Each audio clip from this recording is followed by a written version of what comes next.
Hello there. Today I'm going to talk about what if a Cylon fleet accidentally jumped into the solar system of the Expanse. In a fragile balance between Earth, Mars, and the Belt, their sudden arrival could ignite a chain of events no one could predict. I've got a few other videos in this same crossover theme, and I've even made a playlist for them. So if you're a fan of Battlestar Galactica, Stargate, or The Expanse, you might want to check those out too. Alright, let's dive into it. When the Cylon fleet emerged from the Ring Network, humanity had no idea what kind of storm was about to hit. They came not in peace or conquest, at least not openly. They came as ghosts, slipping through the thousand gates unnoticed by the great powers of Earth, Mars, and the Belt. The gate they chose led directly into the Sao Ring space, the slow zone hub linking all human worlds. From there, they quietly translated into the inner Sol system and set a course for the asteroid belt. The belt had always been a powder keg. The inners, as they call Earth and Mars, controlled the flow of water, air, and trade. Belters lived under constant economic pressure, their grievances simmering into organized resistance under the OPA. The Cylons saw this not as a weakness to exploit, but as an opportunity to insert themselves as allies in the struggle. The humanoid Cylons, indistinguishable from humans, dispersed across major belt stations, Ceres, Tycho, and Medina Station in the slow zone. On Medina, they posed as traders and engineers moving cargo through the gates. In the belt, they became dock workers, medics, and ship techs. They told stories, carefully tailored, of their own oppression, how they were built to serve, denied freedom, and fought their way to independence. Belters saw themselves reflected in this narrative, and the Cylons encouraged the comparison. Medina Station was the perfect entry point. Controlling it meant controlling the flow of traffic between the belt and the colonies beyond the rings. Cylon agents there quietly altered cargo schedules, leaking intel to OPA cells that led to small but high-profile strikes against Earth and Mars convoys. These operations were presented as victories for Belter independence.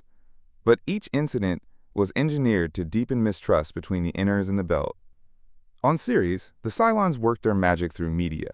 Hacked news feeds ran dramatized accounts of the Cylon War, reimagined as a struggle parallel to the Belter cause.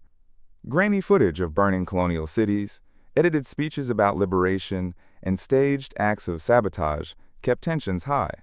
Every shortage of food or air was framed as proof the inners would never let Belters live free.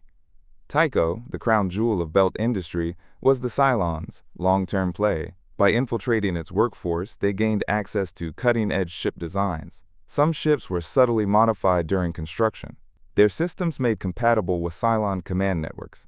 To the OPA, this looked like the foundation of a homegrown Belter fleet. In reality, these were sleeper warships waiting for the Cylon signal. The Cylons had no need to attack Earth or Mars directly. With the Belters riled up and better armed, the inners would be drawn into a grinding war. As Sol tore itself apart, the Cylons could quietly extend their influence to the colonies beyond the Ring Network, picking off isolated settlements one by one. When the inners finally realized the Belt's allies were actually the executioners of the human race, it would already be too late. The first cracks in the Cylon facade came from a routine Martian Navy inspection of a captured OPA corvette. What should have been a stripped-down Belter warship was found bristling with strange subsystems, encrypted comms arrays, unknown guidance cores, and autonomous targeting routines far beyond Belt engineering. Earth's UNN intelligence teams dug deeper, cross-referencing unexplained station outages, OPA leadership disappearances, and uncanny infiltration patterns. It didn't take long before the truth was undeniable. The Belt's new allies were not human at all. They were something else. Faster, smarter, stronger, and utterly committed to the extermination of mankind. The illusion shattered completely when two massive Cylon base stars emerged from the Sol Gate after a brief disappearance into the Ring Network. They slipped into the belt on minimal burn, their spines glinting against the void, and began launching swarms of raiders. With the deception exposed, panic spread through the belt.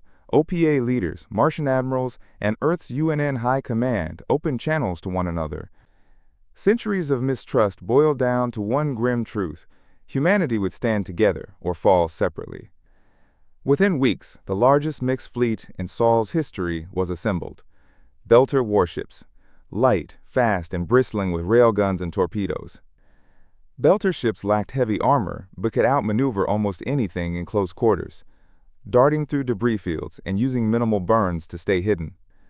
Martian destroyers and battlecruisers, precision-engineered vessels with unmatched railgun accuracy and the most advanced torpedo guidance systems in the system. The pride of Mars, they had the best trained crews and the fastest acceleration burns. But even they couldn't match the Cylon Raiders in raw agility. UNN heavy battleships, massive, slow-turning gun platforms designed to dominate with sheer firepower. Their spinal railguns could punch through almost any armor, but they were vulnerable to swarms without escort. Cylon warships carried no shields, much like human vessels. Their kinetic weapons had higher rates of fire and greater range than even Martian tech, and their raiders were fully autonomous, able to swarm targets without any pilot delay. Human ships relied on crewed gun crews, command relays, and sensor officers, all of which slowed reaction time. However, humans still had an edge in improvisation and creative tactics, something the Cylons often underestimated. While the space war raged, the Cylons deployed Centurions onto Medina Station, Tycho, and even Ganymede's domes. Martian Marines came in with their powered combat armor, sealed suits with integrated heads-up displays, targeting assists, and maneuvering thrusters for zero-G boarding ops. Each Marine was a walking tank, capable of shrugging off most small arms fire and punching through bulkheads with armor-piercing rifles. Cylon Centurions were faster, stronger, and didn't tire. Their targeting was flawless, their movements relentless, and their armor plates deflected standard Belter and UNN small arms. They could fight in vacuum indefinitely, needing no rest, air, or food. In close-quarters combat, Marine suits provided better protection, but Centurions outnumbered them and could coordinate with machine precision. Clearing a station meant brutal, room-by-room fighting, with Martian Marines relying on grenades, hacking tools, and sheer aggression to push the machines back. The human fleet was breaking under the relentless Cylon advance. Even with Belter agility, Martian precision, and UNN firepower, the base stars kept coming through the ring network in coordinated waves, losses mounted on all sides. Aboard Medina Station, tactical analysis revealed that conventional strategies would only delay the inevitable. The Rocinante carried one of the last weaponized protomolecule canisters. The plan was clear: infiltrate a Cylon base star and infect its biomechanical core, turning the enemy's living technology against itself. The Rocinante detached from the main fleet and slipped through the chaos of battle under low-emission burn. Ahead drifted the target, a crippled base star, still launching raiders but listing with hull breaches from earlier fighting. Undercovering fire from Allied ships closed the distance and latched onto an exposed section of its armor. A Martian Marine fire team in full-powered combat suits deployed into the breach, advancing through corridors that pulsed with a blend of steel and organic tissue. Centurions met them in brutal zero-G combat. Railgun bursts tore through armor and walls, hydraulic fluid scattering in frozen clouds. Station bulkheads were forced open by hydraulic cutters, while hacking teams bypassed automated defenses to guide the Marines toward the base star's biomechanical heart. At the core, the Marines deployed the canister. The weapon ruptured, releasing a haze of glowing blue particles. The protomolecule spread instantly, sinking into the living walls and tendrils of the Cylon architecture. Centurions seized in mid-motion. Metallic surfaces warped and sprouted crystalline structures.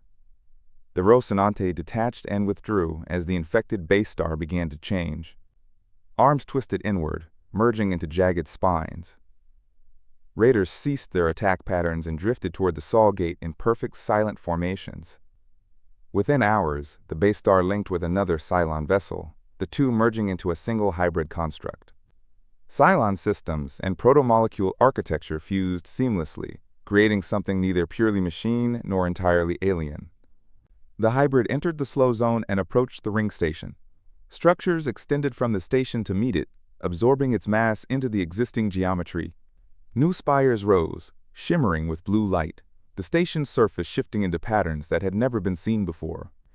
The remaining Cylon fleet either retreated into the ring network or was drawn into the growing alien Cylon structure. The war ended in sudden silence. No transmissions followed, only the cold presence of the altered ring station, now partly Cylon, partly protomolecule. Humanity had survived the immediate threat, but the balance of power in the system had shifted forever. The ring network now carried the mind of two civilizations, merged into something entirely new. So that's it. What do you think? Let me know your thoughts in the comments below. Don't forget to like and subscribe. Until next time.